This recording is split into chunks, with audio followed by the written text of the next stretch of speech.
नमस्कार, मैं हूं अनुश्रुति और आप देख रहे हैं द एंटरटेनमेंट। इंद्रदेव के प्रकोप से मथुरा, गोकुल और वृंदावन के वासियों को बचाने के लिए भगवान श्री कृष्ण ने अपनी छोटी अंगुली से गोवर्धन पर्वत उठाया था।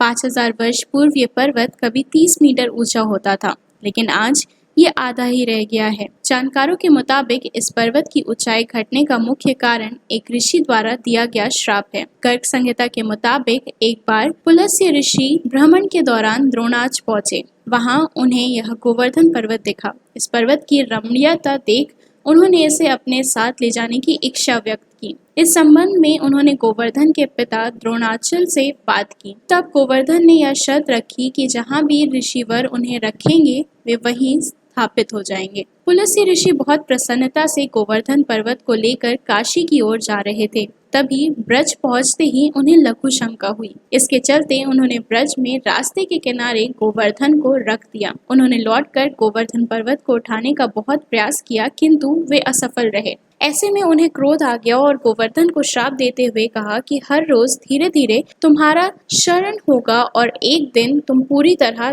धरती में समा जाओगे। ऐसा कहकर वे काशी की ओर लौट गए। गोवर्धन पर्वत को लेकर हनुमान जी का भी नाम सामने आता है। कहा जाता है कि जब श्री राम लंका जाने के लिए राम सेतु का निर्माण कर रहे थे, तभी निर्माण कार्य में मदद के लिए बजरंगबली उत्तराखंड से गोवर्धन पर्वत को लेकर आ रहे थे। तभी ब्रज पहुंचते ही उन्हें एक देववाणी सुनाई दी। इसमें कहा गया कि राम सेतु का निर्माण कार्य पूरा हो गया है। ऐसे में हनुमान जी ने ब्रज के रास्ते में ही गोवर्धन पर्वत को रख दिया और स्वयं दक्षिण दिशा की ओर चले गए। श्री कृष्ण की नगरी में स्थापित इस गोवर्धन पर्वत की बहुत महिमा है। सभी संप्रदायों के लोग इसे काफी मानते हैं। सभी हिंदू धर्मों के अतिरिक्त वल्लभ एवं वैष्णव जन के संप्रदायों में इसका विशेष महत्व है। उनका मानना है कि इस पर्वत के पास आते ही उनके सारे दुख दूर हो जाते हैं। मान्यता है कि जो भी गोवर्धन पर्वत की परिक्रमा करता है, उसकी सभी मनोकामनाएं पूरी होती हैं।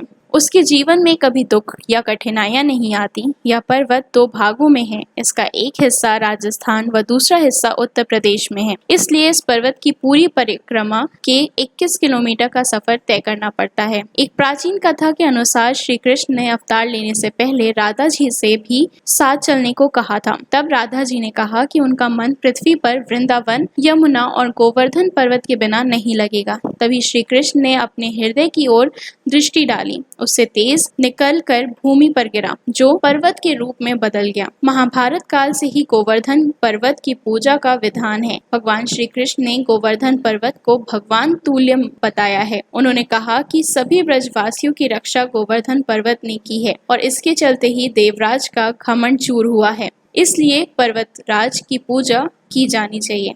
ऐसी ही तमाम जानकारियों के लिए और किस्से कहानियों के लिए आप हमारे चैनल द एंटरटेनमेंट को सब्सक्राइब करें और हमारे वीडियोस को लाइक करना ना भूलें। धन्यवाद।